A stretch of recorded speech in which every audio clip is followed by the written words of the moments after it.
great businesses find a way where once they make that initial sale, there is an increased likelihood that they are going to make future sales. I look at just a very simple thing. It's understanding how a business makes money, how they generate sales. You take an aircraft engine manufacturer, and you would think that their business is selling engines to Boeing and Airbus, when in reality, what they have pushed into and what is a much larger percent of their revenue mix is the aftermarket services. There are several examples of what I would call kind of the suburban business that you see everywhere across America that you would never appreciate, that this business has actually been an incredible stock. It's this combination of taking the individual micro work and then pairing that with the broader lessons. And that's where you switch from saying that you had a gut instinct about a certain name to it was the pattern recognition that drove your appreciation for it. You're watching Excess Returns. This is our latest installment of Teach Me Like I'm 5. I'm Matt Zeigler, your host and resident 5-year-old today. My teacher, that's the host of one of my favorite podcasts, Business Breakdowns, where he showcases not just his curiosity about all sorts of storied businesses, but as this 10 years worker at Goldman Sachs, the handful of years as a private credit hedge fund analyst, his time more recently building and scaling a media company at Colossus. He just has so many thoughts that I come across and think, how do you know to ask that? So that's why he's here. Ladies and gentlemen, Matt Reustle, welcome to Excess Returns. It is a pleasure to be here. I equally enjoy learning from you and everything that you put out. So it is a mutually shared feeling that it would send right back at you. It's great to be back, Matt. All right. Well, you're going to teach me like I'm 5. The all Matt, power hour here continues. We're going to go into, this is about business breakdowns. This is where I want to take this because you study businesses at a level that I see few people do. You'll meet an analyst, you'll meet somebody who's covered a company for, more than a quarter years, sometimes multiple years, sometimes as an owner, sometimes not. And you go, wow, you must know this business better than the friggin' CFO. Business breakdowns is where I go when I want to understand all the economics of a business, how they think they fit into the world, how the world thinks they fit into it. How do you start your homework on a company? That feels like too big of an assignment for me. Yeah, it all stems from that previous experience that you mentioned. It's something that I viewed as the most enjoyable part of my job when I was a sell-side analyst, when I worked at the private credit fund. You have all these tasks to do, but the most enjoyable thing was learning about a new business, getting to study it, kind of dive into the secret sauce of what makes it special or why it is in the place that it is. And I think most people have different processes. Personally, as I approach this, I look at just a very simple thing. It's understanding how a business makes money, how they generate sales even. I start just at the top line. Are they selling something one-off? Are they selling contracts? Do they collect the cash up front? Do they collect the cash slowly? Who are their customers? Is it big industry players? Is it a bunch of small consumers? Those are the very, very simple things that, I'll be honest, the first 4 years I got into the stock market, I didn't actually appreciate it. And if you had asked me some of the companies that I was talking about, how do they actually generate sales? I would have given you an answer that wouldn't have been that close to the reality of what the case was. So that is honestly the thing that I'm after. And to do that, I really start with investor presentations that they will produce, some of the materials that are sent out there. Then I'll work my way through the system in terms of understanding more about the industry, digesting all of that. But the sources that I'm relying on to do this are the investor impressions that they release, the investor write-ups that you can find on Value Investor Club on Twitter, and then just some sleuthing around other sources that I might have access to in terms of getting just a simple understanding of what I'm looking at with the business. And I would say I'm aiming at, spending an hour to 2 hours of time to do that. Okay. And I love this because you're not reading just K's and Q's. You're not doing, I want to call it the traditional way that I hear people talk about this. those investor presentations aren't usually the top of somebody's reading list. Can you give me an example of like just answering the where are the sales, where do they come from, and who are the customers? Can you give me anything with that?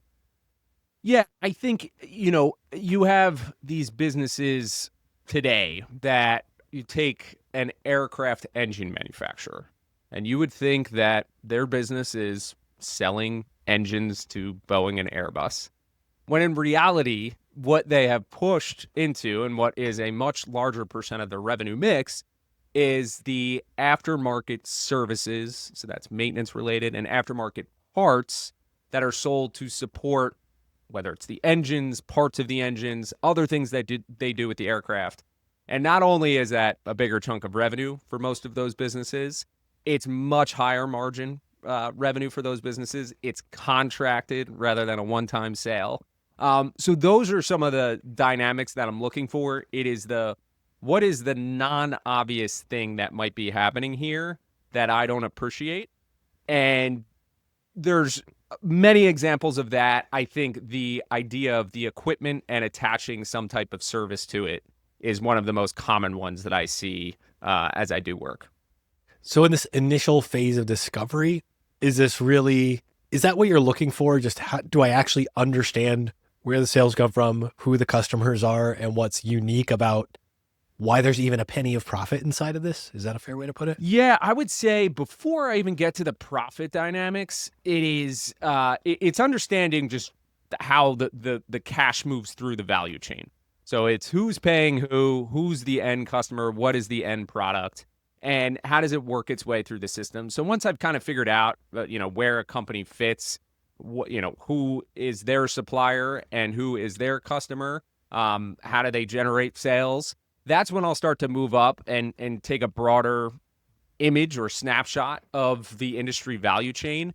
And that reveals, I'll just stay with the whole aerospace segment as kind of the example here. I mean, it's so fun and exciting. Thank you for appealing to my 5-year-old that wants to talk about planes and trucks. Literally. Well, it's a good example. You would assume, I think if you asked most people who didn't know much or weren't stuck with the baggage about airlines, would assume they were probably good businesses. It's capital intensive. You and I just couldn't start another airline business, right? There's only a certain amount of slips. You got to get up into the air. There's different dynamics. But then you realize airlines are terrible businesses, particularly within the value chain of aerospace.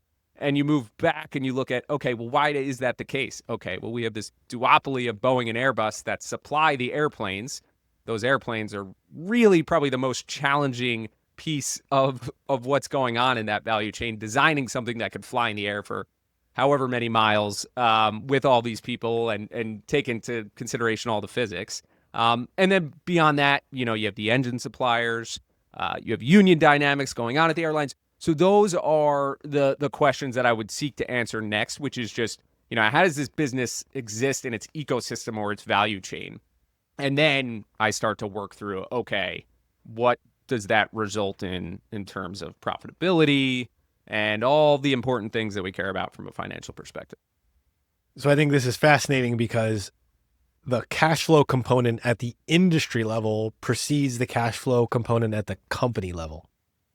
Yes, I think at least in the framework in my mind is, who is capturing most of the value through the chain. Just to use another example, you could take an industry like oil and gas. And if we say oil sells at $60 a barrel, well, you have the producers of the oil who are, in theory, producing that oil and then selling it at 60 to a refinery.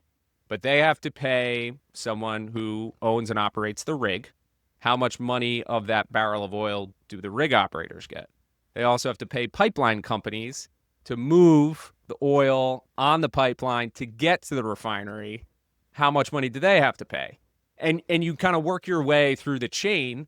And that sometimes can reveal, if you have a big downturn like we had in 2015-16 when oil was at $100+ dollars per barrel of oil and it dropped all the way into the 20s, pipelines had these contracted revenues that basically equated to, let's say, $3 a barrel. It's a lot different when it's 3% of the end customer's sale price versus now being 15%, whatever it might be, 5 times.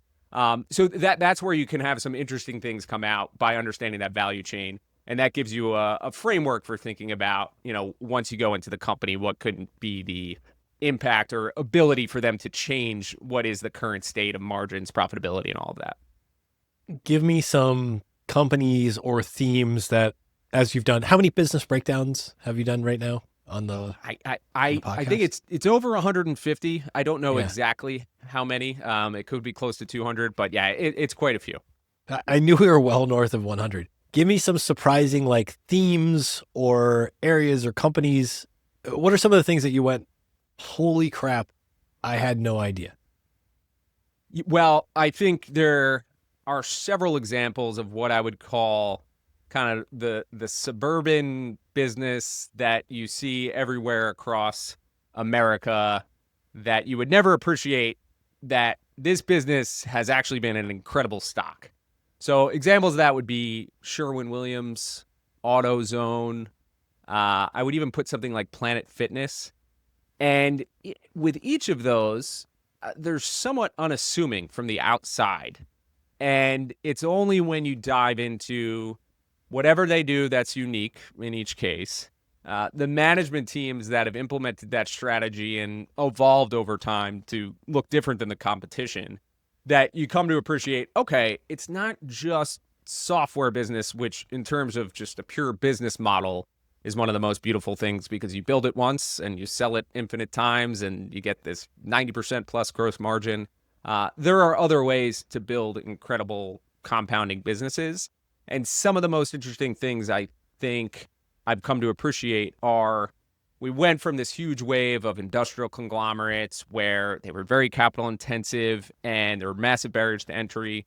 We kind of flip-flopped into this era where everything was capital light and software like and technology driven.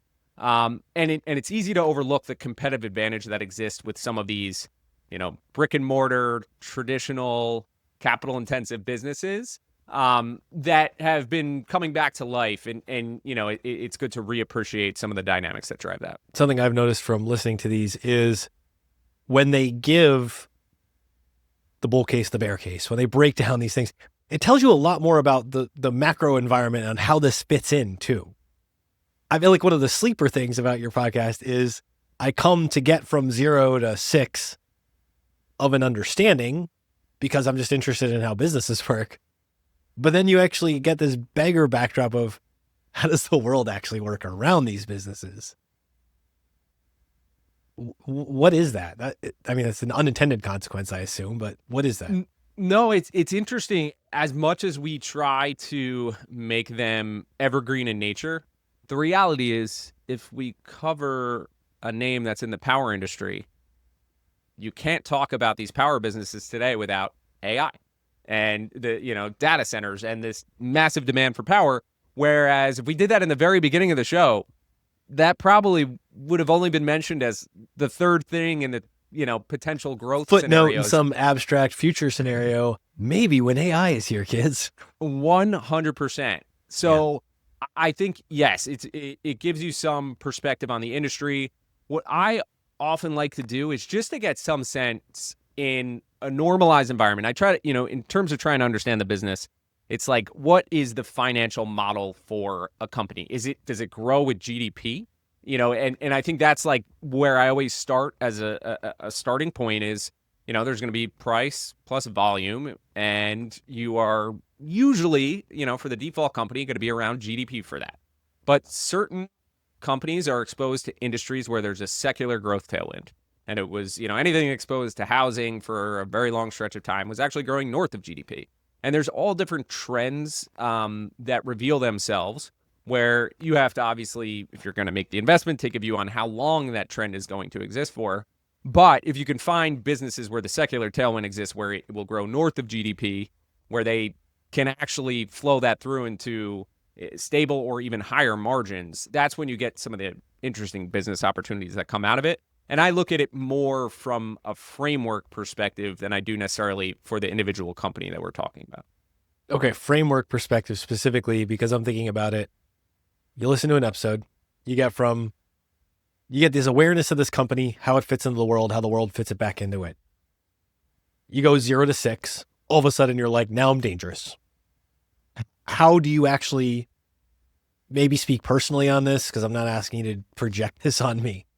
What then do you do? Because now you're dangerous. I understand these power companies. I get with this. What is the next step? You implied that earlier. Like now you should know what to do with it. Explain.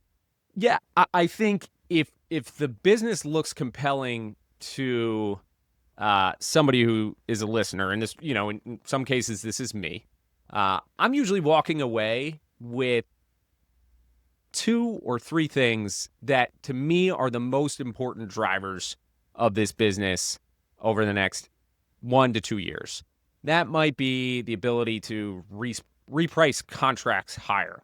And their ability to have success and execute on that is going to be telling in many ways that will materially affect the stock more than anything else. So that's where I would spend the majority of my time. Or maybe it's, they're talked about competition, but I didn't really get a deep understanding as to why they have this competitive advantage. So somebody just sent me an email 2 days ago. You talked about them having 80% market share, but what is the true competitive advantage? That to me was like a perfect follow-up question, a perfect example of where you go next. And then the third thing, which I always think about is just like, okay, what were the takeaways? We have this closing question of what are the key lessons that you could apply elsewhere, and looking for the commonality in those answers, and then keeping in mind, okay, let's say this business has gone up 5x over the past 10 years. Maybe you're not getting in the early innings. Maybe you still are. Plenty of businesses compound way longer than you expect. But if you've heard the same theme from them and for multiple others who have had that same story, now you kind of keep that in the back of your mind anytime you're looking at a new business that doesn't have that narrative around it, but might be showing signals of it. So that's what I would say is kind of like it's this combination of taking the individual micro work and then pairing that with the broader lessons. And that's where you switch from saying that you had a gut instinct about a certain name to it was the pattern recognition that drove your appreciation for it. That's when the pattern recognition comes in. So in the tradition of teaching me like I'm 5, in the tradition of, obviously this is not for a 5-year-old. Yeah, I was going to say, yeah, hopefully high school is reasonable. It's like a Doogie Howser 5-year-old. Okay. Yes. In this scenario, really starting just with the time to understand the company. And like you said, when you were doing this at Goldman or at the hedge fund, like you would spend like an hour, 2 hours at a minimum of just trying to understand that value chain first. It would be significantly more while I Sure. was there because I can rely on the guest for these episodes. But yes, it that can take a lot, and how much time you put in totally depends on, your interest in making individual investments. Yeah. What you're going to do with it in the end. I think in an era of social media reviews of companies and figuring out stock tips and whatever else, not only is this rare or more rare than it used to be, but it's also underappreciated with how much elbow grease, how much effort this process takes. Do you feel like in talking to this many experts over this amount of time now, do you have a different appreciation for it than when you started? I would say I have a greater appreciation for just how big the market is. I was often frustrated looking at social media and the analysis or lack thereof that was used to explain why certain businesses were good or not, having known some of the rigor that goes into true work. And not all rigor is good rigor, but I think to me, I often have this conversation with somebody else who's very close to the show that, we're sometimes flabbergasted at, certain personalities' inability to answer questions that for us, we were trained. You're going to go into a meeting with a bunch of investment committee heads and get absolutely torched for an hour and a half. And you need to know every small detail of the business. and details that really don't matter, but they're probably going to ask about their FX exposure if we're to see some, outbreak over here, this Because happened if over you here. don't know this, what else don't you know is like the operating Exactly. principle. What it reveals. Yeah. So I think that rigor, which again, I don't think it is all 100% necessary or actually drives the alpha, but it's like that marketing saying, 50% of my marketing spend is a waste. I just don't know what 50%. It's like 50% of the work that you do will probably be wasteful. You're just not going to know what 50%. Well, as two men named Matt who nary waste a minute of their time in a given day, I'll take that one to heart. All right, so we were having this conversation and we thought this was going to be just teach me like I'm 5 and we are going to stop there. And then we kept talking about it and we went, I think there's more to this and we shouldn't make people hunt for another episode. So we're just going to keep going with this conversation. I want to dive right in on these like recurring characteristics in these exceptional businesses because this is a pattern matching job. Let's start just like what to you separates great companies from merely good companies? Yeah, it's a question that could go on for hours, and there's This a is lot of its own nuance episode and if we wanted je, it. Yeah, je ne sais exactly. quoi to this. But if I were to isolate the most important things that stand out to me, the first is a self-reinforcing sales model. And most people will talk about, I want to see reoccurring revenue, or that gets simplified into contractual revenue rather than transactional revenue. But ultimately, great businesses find a way where once they make that initial sale, there is an increased likelihood that they are going to make future sales. And that could be just contracted revenue. The sales are going to continue next year because it is literally legally binding. But it could be something like the Apple iOS software, where once you have a Mac or an iPhone, getting the AirPods and anything else that's attached to it just becomes so naturally easy. It makes your life better. It combines everything that you're doing, and you ultimately want to spend more inside the Apple universe. And that's a very transactional revenue business. They've attached certain things subscription wise, but in the basic sense, it is. You have Amazon who's done that with Prime. And once you make a order on Prime and you realize, okay, this is reliable, it's easy, you stop searching around for best cost oftentimes. And Amazon really isn't the cheapest that often anymore. So you could see how that works. It could also be something like a regulatory barrier to entry where TransDigm or Heiko have these parts for aircrafts, and they are the ones that have gotten approved by the FAA. They are the ones that have them in their catalog that they can deliver them to you. So the top line, having this sales model that is reinforcing on itself is number one. Number two is financial hygiene. And it's rare that you get these two things married together. So if I were to boil it down to two things, it's that sales model plus financial hygiene. And that could mean, in the simplest terms, having cost discipline, focusing on margins. But I think it goes even beyond that. It's understanding the cash economics of a business. And it's taking a business that could seem great from the outside. I just did a breakdown on GE Aviation, which sells jet engines, which are some of the most complicated things in the world to manufacture. And when you think about all the different things that you have to take into consideration with a jet engine, it's obviously a really important thing.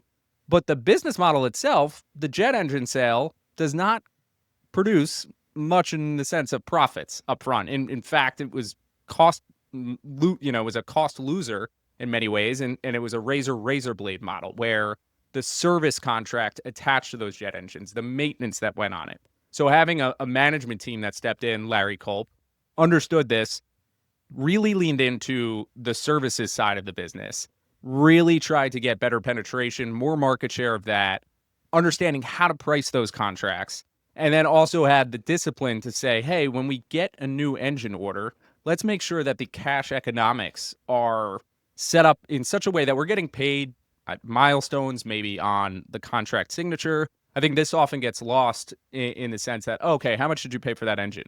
Let's say we paid $100 million for an engine. Well, when did you get paid? And that can make a material difference in terms of the performance of the business, the ability to reinvest that cash into other things. So those two things I think, are the most important. And then the third thing is the ability to evolve over time, because you can have a great business for a particular moment or cycle or period, but if you can't evolve, then you don't have that same durability that I think makes up some of the best businesses in the world. So if I were to simplify those three things, it's the self-reinforcing sales, the financial hygiene, and then that evolution and adaptability that really separate good businesses, which there are many, from great ones. Okay, host level question. How has that awareness, the ability to answer the question the way you just answered it, how has that evolved over time? Did you understand this at the beginning of this series? No, I think what I would say is being able to see how those things connected. I think what I said at the end of that answer there about being a good business in a particular cycle, a great business perhaps, or a great stock in a particular cycle, certainly was obvious to me. But to see how intertwined those things were for some of the best, most durable, most impressive businesses to me, that is something that really changed as I started to see the best run companies, the companies that had been around for, 50 years, 100 years, and continued to perform incredibly well. It was the marrying of those concepts together. So I think it's something that you mentioned early on in terms of pattern recognition. It's where the patterns emerged about that ability to do all of those things at the same time that really, started to present itself as I hosted more and more of these. Okay, and as I think of the sales model, financial hygiene, the ability to evolve, I can't help but think about managers. And I think about this at all the levels. I think about this with the Fortune 500 massive company. I think about this with the small mom and pop thing, because like people still have to implement those three very, very interwoven patterns. How do you think about management teams? How do you even approach like the people responsible?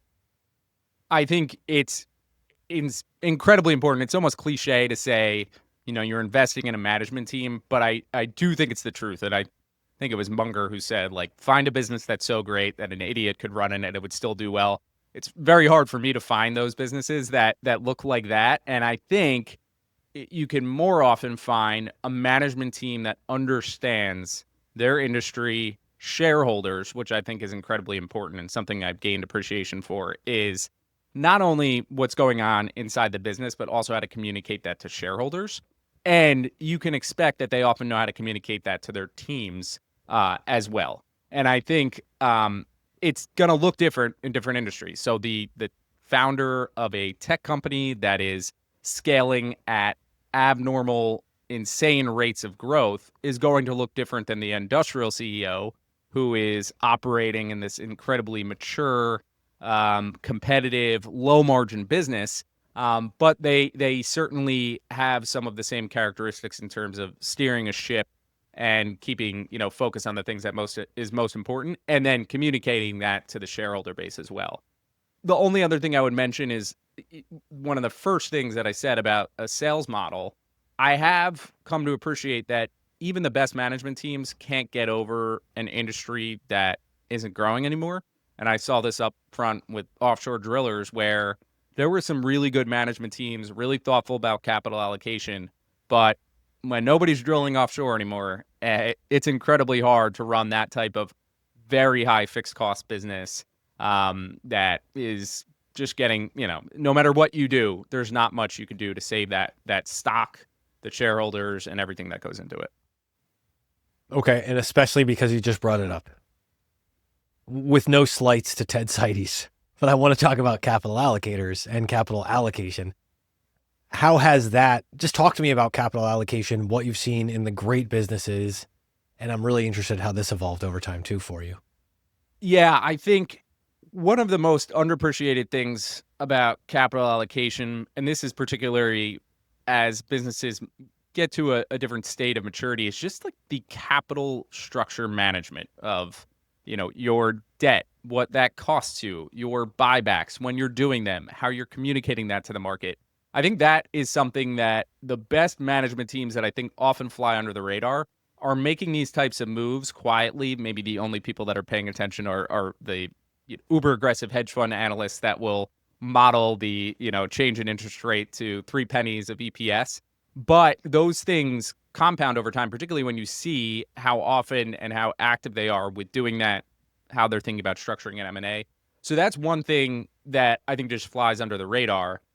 The other thing is understanding when to invest and how to invest. And the best management teams will take what is a very strong cash flow and ultimately decide we have a major opportunity now to basically invest in something that's going to be very high ROI, and being able to communicate that to a shareholder base. It's something interesting that Gavin Baker just brought up in a tweet. And the most interesting thing in the tweet was it was about SaaS companies, and he ultimately thinks they should sacrifice margins. It is something that they should be willing to live with in order to invest behind this opportunity that's presenting itself with AI agents. And he doesn't think it would be a negative thing as long as it's communicated properly. And that was something that stood out as well. It's marrying that capital allocation to the communication to shareholders. But it is without a doubt probably the most important thing, again, somewhat cliche, but the most important thing for a management team to do. And that is ultimately what can get you through tough periods by being active with raising capital when it's needed, stand out during periods of, success for everyone. What are you doing, on the margins? And it really piles up over time when you have the best capital allocators, because those small changes each year can compound over time. This is one of my favorite parts about your show and your series, because it's these layerings, and part of this next question, because I want to talk about technology, because I feel like the entire technology, maybe not the entire technology sector, but we're seeing these companies who now have been around for 20 years more in some cases, where just the environments have changed, but the management teams, the companies, the communication strategies, they've all like evolved aggressively. I'm not going to ask you to break down like what Oracle's doing with their capital allocation strategy on the spot, but I'm really interested. Like, tech is this catch-all phrase, and I go to Warren Buffett saying I don't invest in tech in my brain, and it's like, oh my God, it's changed so many times. Like, where do you come down on tech right now, and just trying to understand these companies? For me, tech remains incredibly difficult to invest in for long periods of time, in the sense that what you often are looking at is a company with incredibly high growth rates, a valuation that reflects those incredibly high growth rates, and a million changes happening around it. So tech, like I always say, it's funny that so many of us reference chess as like the, one of the best books. The Art of Learning was, from someone who was very successful in chess. But chess is this game that has very defined moves with a single opponent.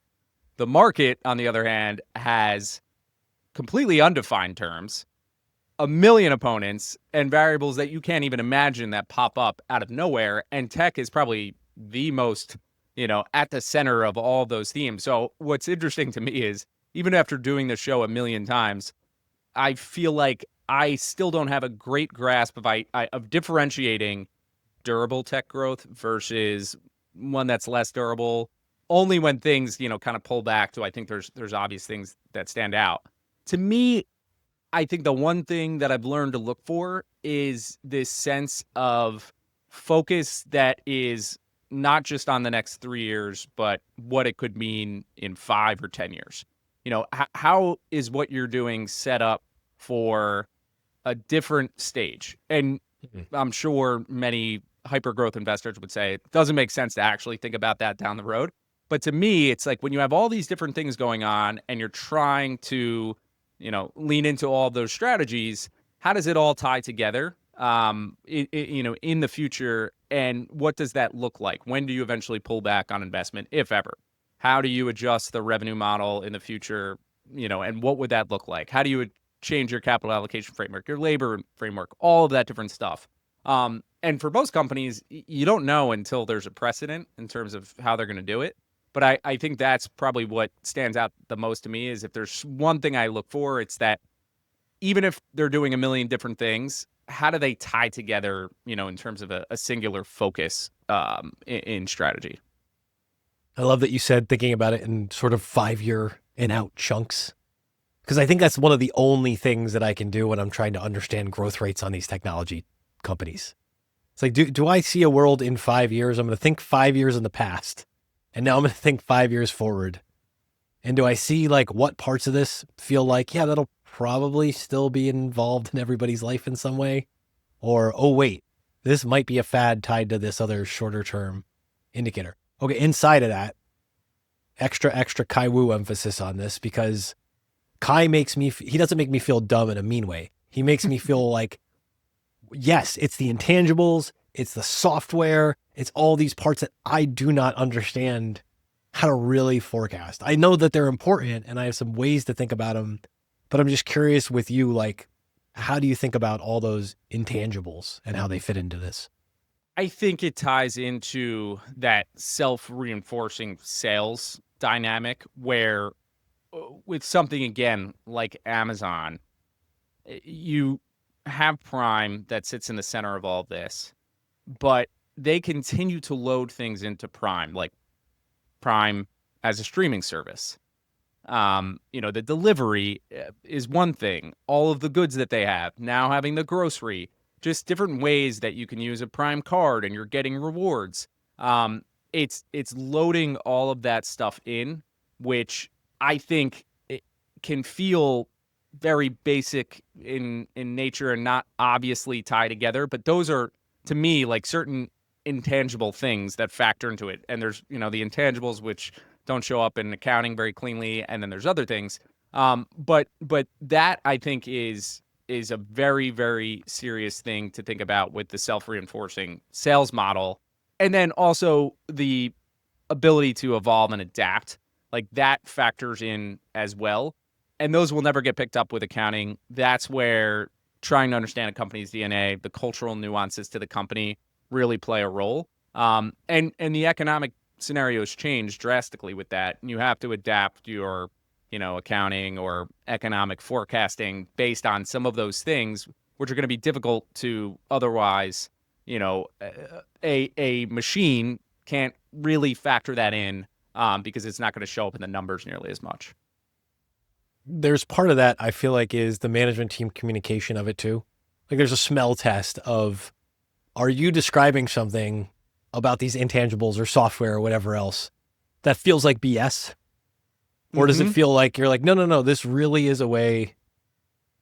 And the extreme example would be like the WeWork stuff. And the counter example would be like, no, you don't understand Amazon Web Services yet. Like we're going to break this out. Yes. Yeah. And that even, there's so many aspects to that. Your point on how something is described to the market versus how users would actually describe it, I think is always important. And, it used to be channel checks. Now there's a ton of expert network calls. You can go into stores, you can use products, and you can get a feel for it.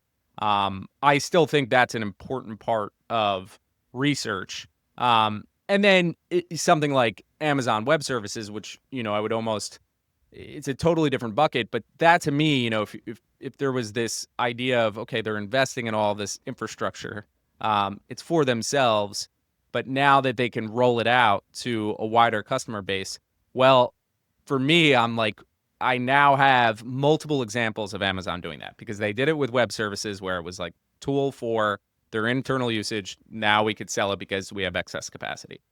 We build a transportation network for our packages because UPS and FedEx can't deal with the holiday season. Well, now we have all this excess capacity. We're certainly going to offer it to others and now compete with UPS and FedEx. And now most recently in ad tech, building the pipes for buying on Amazon.com and Amazon Prime streaming.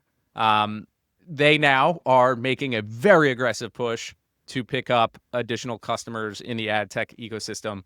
So the first one with AWS, it was understandable to me to not really have an appreciation for it. But once you start to notice, okay, they've done this before, there's a pattern to it, it's in their DNA, they can likely do it again. Like that is something that can emerge as well. And I think there's many examples of this. We just did something on Robinhood recently, and someone was asking, me about the prediction markets in Robinhood and will they start doing it in-house? They were using Kalshi. 55% of Kalshi volumes were coming from Robinhood, which was quite interesting. And the question was, well, will they ever just do it all in-house? And there is a precedent for them taking something that they previously outsourced with trade clearance and then switching in 2015, I think, to bring clearing in-house. They also tried to take and get their own bank charter in 2018. That failed. So they continue to use JP Morgan for banking services. So it's like using historical precedent, too, can inform you on some of those things over time. For many tech companies, you don't have a lot of precedent for those specific businesses and those management teams. But once you do, I think that can inform, your investing decisions on the back of that for sure.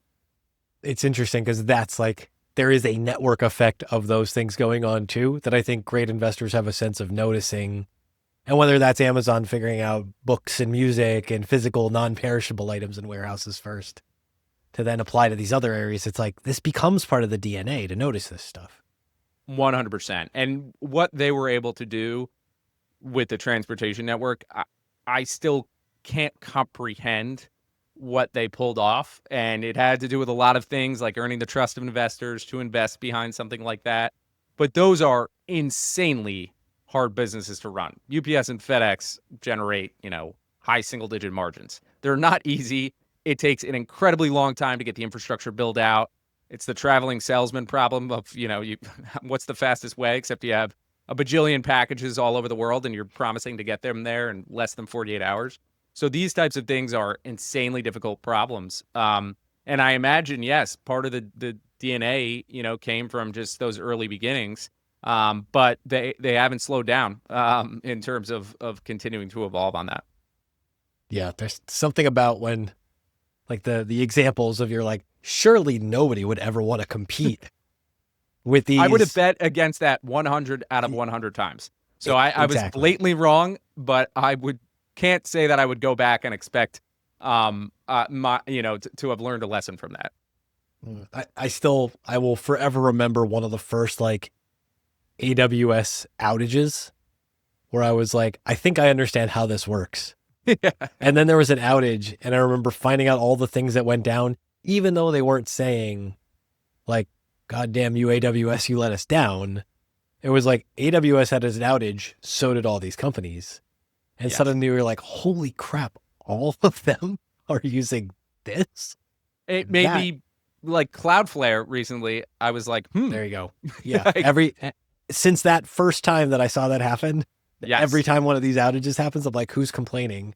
And they're usually not throwing the vendor under the bus, but you're like, this is how interwoven in, and we just don't see it, so we don't think about it. Well, and yeah, it's a great point. And I think I haven't quite formed this theory, but I go back to Moody's during the financial crisis, Moody's and to a lesser extent S&P.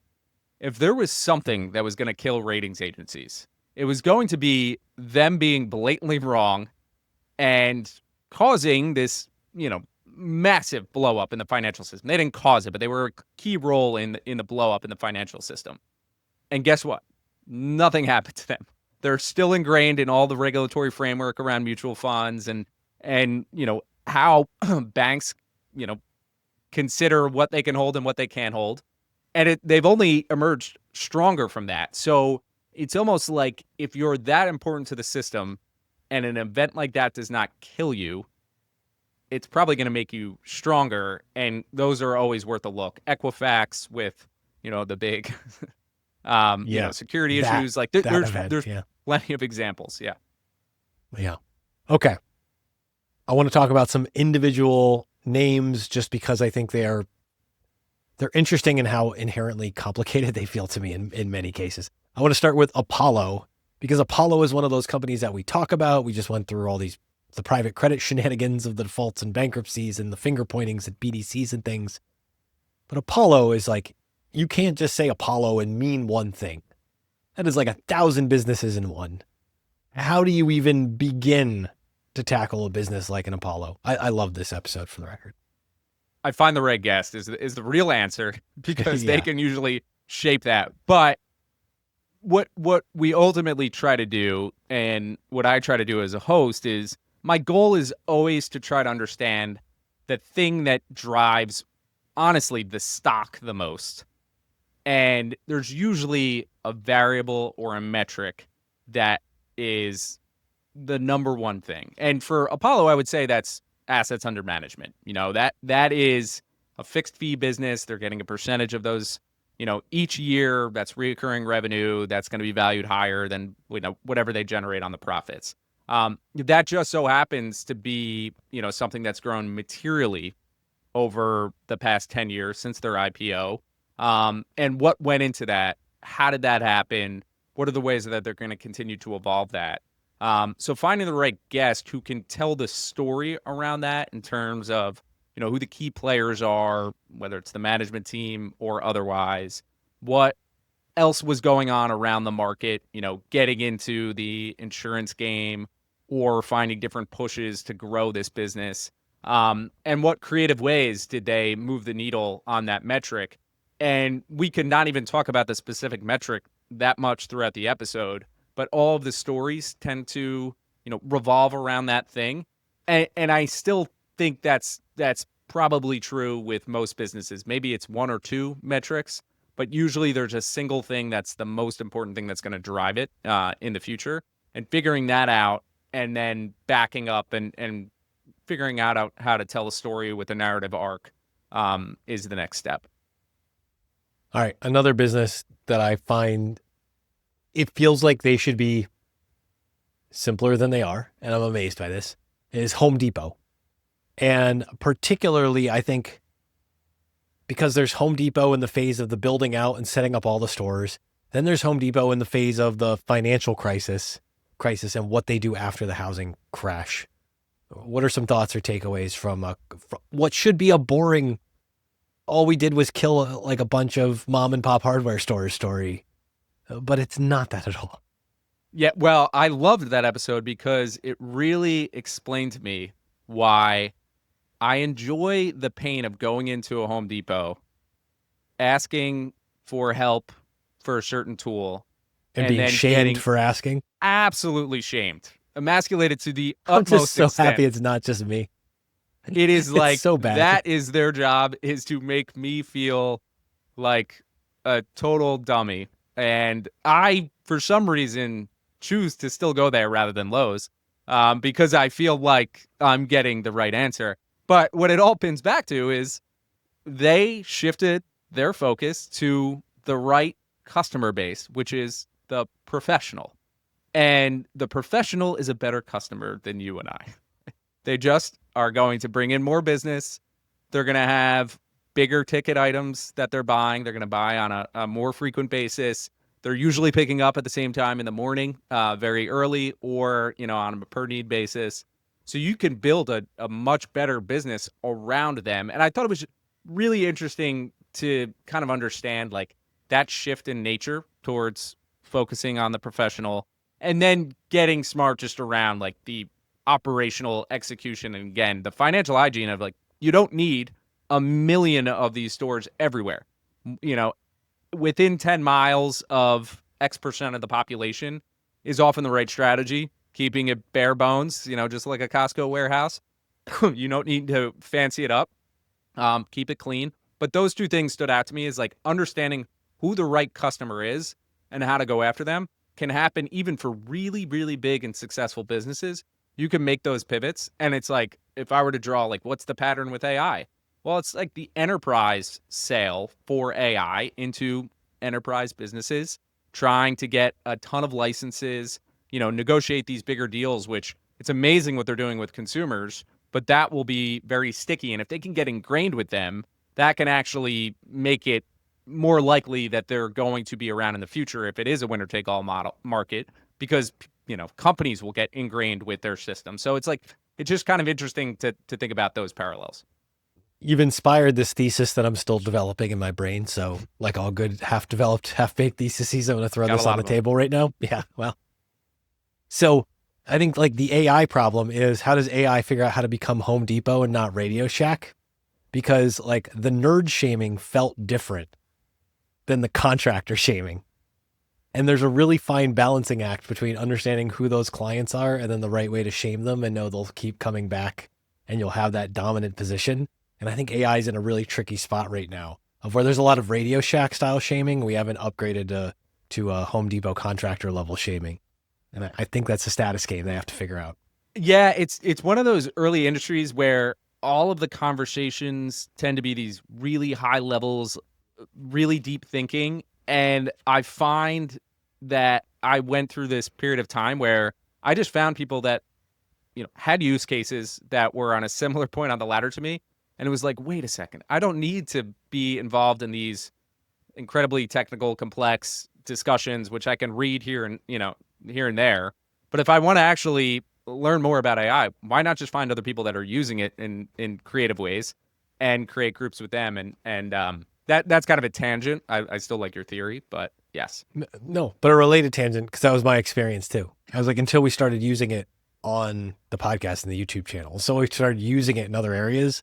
Then it was my functional use case with people who are working on the same types of problems, which felt a lot like, building a stereo or something in 1994 and going to Radio Shack to get some weird connection you hadn't heard about or fancier speaker cables and things. And you're like, oh, this is where I can talk to the nerd and he's going to be nice to me. Versus this is where like, what do you mean you don't know if it's a 1/4 inch or an 1/8 inch jack or whatever? Well, I can't tell you the answer if you don't know. You're just gonna, yeah, Oh God. Yeah. yeah. Love that. All right. GE. GE is also a notoriously, only because I feel like I started learning about businesses and GE was still cool, great, and the epitome, and you read the Jack Welch stuff and whatever else. And then they become the punching bag for so long. And you did a really great breakdown of GE and trying to just parse them through the entire cycle. Takeaways from GE. How do you think about them? It's made me probably overly terrified of any businesses that are growing with credit, really fueling Yeah. them. And you're seeing this more in certain parts of the e-commerce market internationally, obviously with buy now, pay later names, where you just become so sensitive to cycles. And I'm sure that I'm oversimplifying it, but that was one takeaway. But I think the more interesting thing is, just in some of the themes we were talking about before, what a great management team can do. So Larry Culp stepping in after there were, several failures, to succeed Jack Welch, and basically taking this conglomerate that was dated, that didn't really intertwine the right way, being a smart capital allocator in the sense that not only deciding what assets to sell off to save the company, shoring up cash, instilling the cost discipline, understanding the market was going to value this business more in the parts rather than the sum of the parts. So separating these different businesses with healthcare, with the power business, with aviation, now standalone entities, and the success that those companies have had since then is remarkable because they're bigger than the original conglomerate GE was at its peak if you were to take them and combine them, which I think is quite notable. But seeing how he was able to do that at the same time as adding this cost discipline and then turning around the revenue model, at least for aviation and for power, into being these reoccurring, again, services driven razor blade models, and being really thoughtful about the discipline around new contracts, how they're going to take the growth that's coming towards them and pursue it. And it's just very interesting to me because right now you have this GE power business, which was the absolute thorn for GE from 16 through 20. I mean, Larry Culp's predecessor was basically booted out of the company because they couldn't, plug the hole that the power business was causing. And now this business looks to be one of the bottlenecks for AI build out, in terms of power and gas turbines and how quickly they can build them. And they're being very thoughtful about not going after this irresponsibly. And there's so much to learn from the case study of what he's done Then you combine that with the case study of the original GE, and you basically have a full graduate level business program, all in one through this company's history. Yeah. Because you literally have, good to great to god awful to good enough to maybe great and back again. All right, I'm going abstract next because this is one of those ones where you almost don't even want to try, but you tried SpaceX. You almost don't even want to try because it's so big and abstract and far away. And I mean, Star Trek is literally like what we're talking here. How do you even, the audacity, sir, of going after SpaceX? That was fascinating to me. And I would put it simply, Elon, I was not familiar with your game, because what they built there is a real business. And doing everything that they did with, the launches and getting a rocket to be able to come back and land, beyond belief. And that is what all of the focus should be on.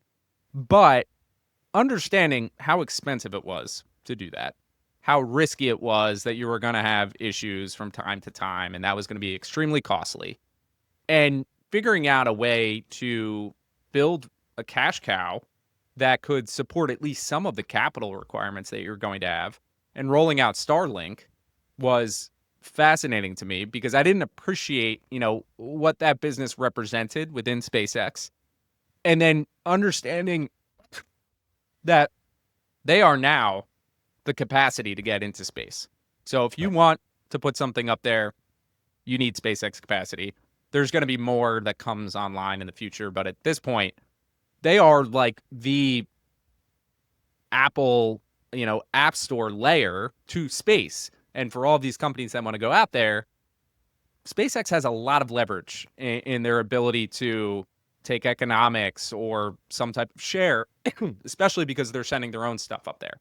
So it's this really interesting paradigm shift where they are this controlling layer that is not technology driven. It's not like, oh, you need this to be compatible with Microsoft Windows or Apple iOS or, the web and the mobile, like all of these shifts. Now we have one in space that's fascinating to me.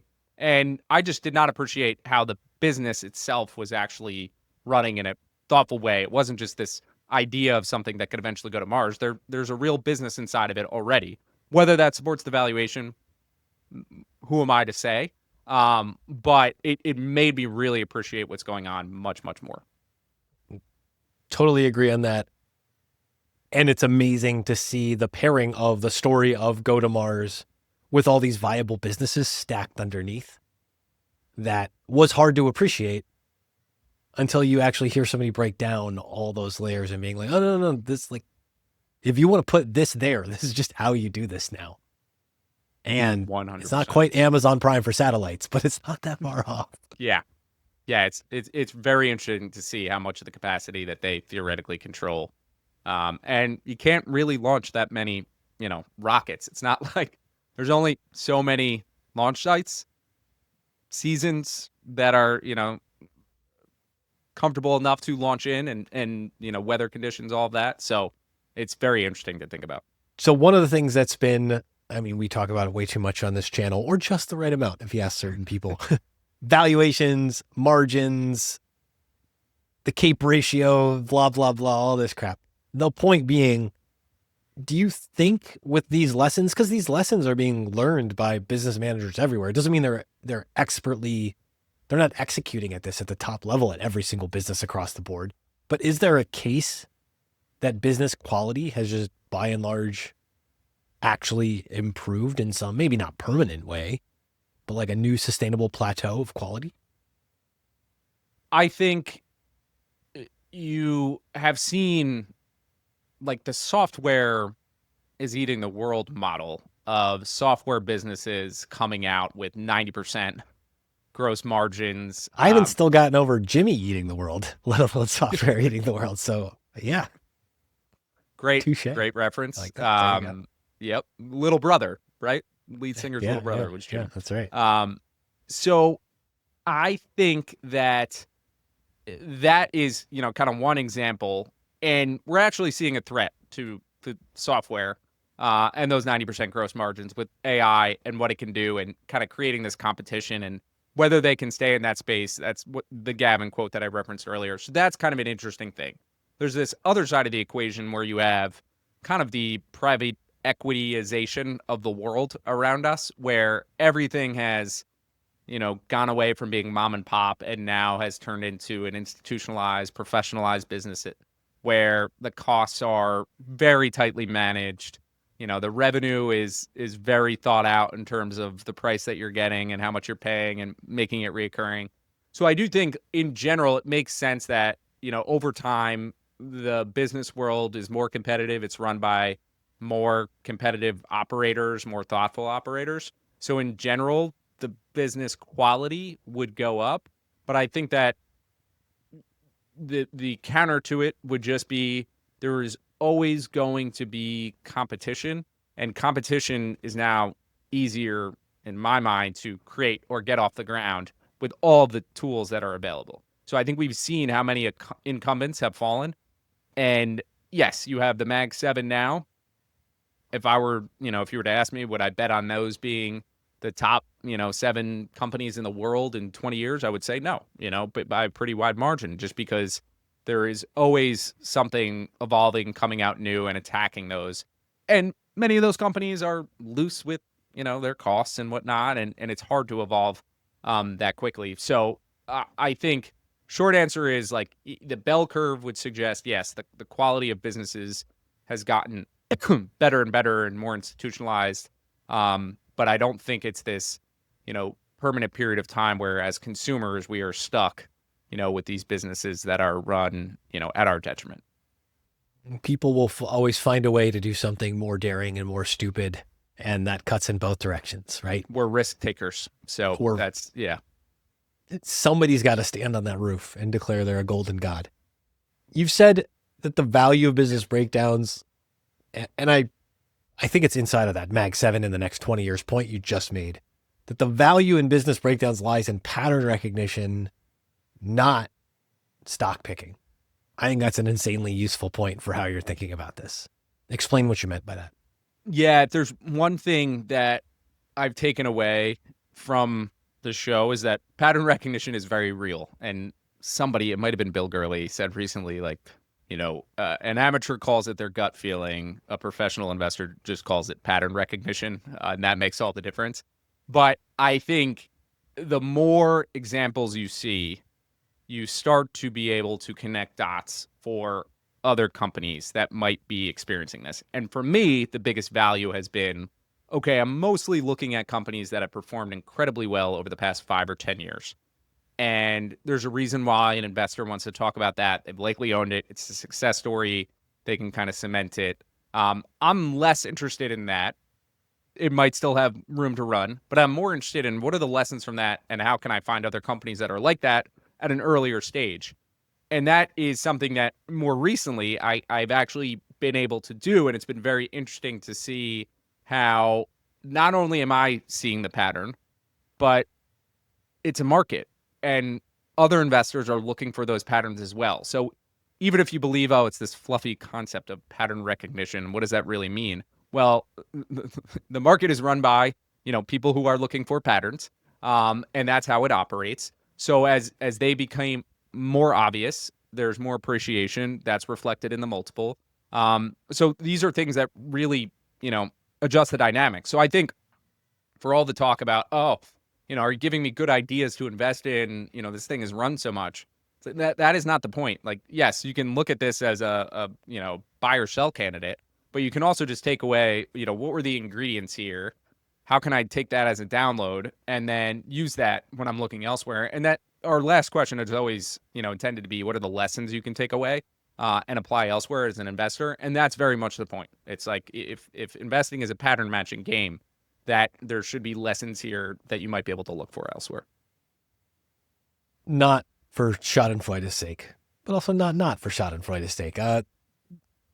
Big missteps, big mistakes, any in particular where you're like, oof, that hurts?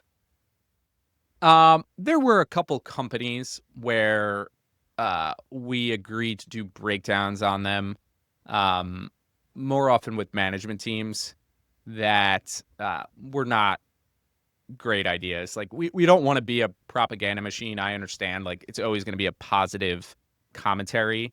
But particularly when it's coming from a management team, that just feels like unnecessarily positive, and they're oftentimes going to have more restrictions At on least what. convince your friend to come tell me. Yeah, Like, don't come exactly. here. Yeah, right. Yes, yeah, somebody who has a different bias. They're still going to be biased, but a different set of circumstances. So those would be the main things. And then there's some companies that I think are fascinating, and I want to learn more about. And I dive in, and I think to myself, I kind of missed the point. Like I should have asked about this, and so that's the other thing. So that's a more of a personal misstep. But it's who we talk about. We try to have certain guardrails about market cap size, different things like that, in place to protect from pumping or illiquid securities that we're featuring. But for the most part, I feel very comfortable with what we've published. All right. Based on all you've learned, a single most important listener you'd want listeners to take away for breaking down a business. You got one for us? I think it's understand that most important metric or variable, like the single most important thing. Can you figure that out for this company? And particularly if you're looking at it as an investment, for that stock, what is that thing? And then what drives that thing? And how do I get, understand everything around it? Because there's going to be a ton of noise, and there's going to be, 75% of the information that you take in about the company will not be about that single thing. So the more you can focus on it, that is going to set you up well. And the sooner you can find it, the better. I think that's another, kind of lesson is the sooner you can find the most important variable, that's a good signal just for you in terms of your awareness of the market and different businesses. Matt Reustle, people want to learn more, bug you on the internet. Where do you want to send them? Twitter is probably the easiest spot, and it's my last name, first name. So at Russell Matt, very creative. You can find me there, and that'll link to anything interesting that I'm doing otherwise. All right. Start on Twitter. Don't call it X. Bug them there. Find business breakdowns wherever you get your podcasts. This is Excess Returns. Like, subscribe, all the things below, and we are out. Thank you for tuning into this episode. If you found this discussion interesting and valuable, please subscribe on your favorite audio platform or on YouTube. You can also follow all the podcasts in the Excess Returns Network at excessreturnspod.com. If you have any feedback or questions, you can contact us at excessreturnspod@gmail.com. No information on this podcast should be construed as investment advice. Securities discussed in the podcast may be holdings of the firms of the hosts or their clients.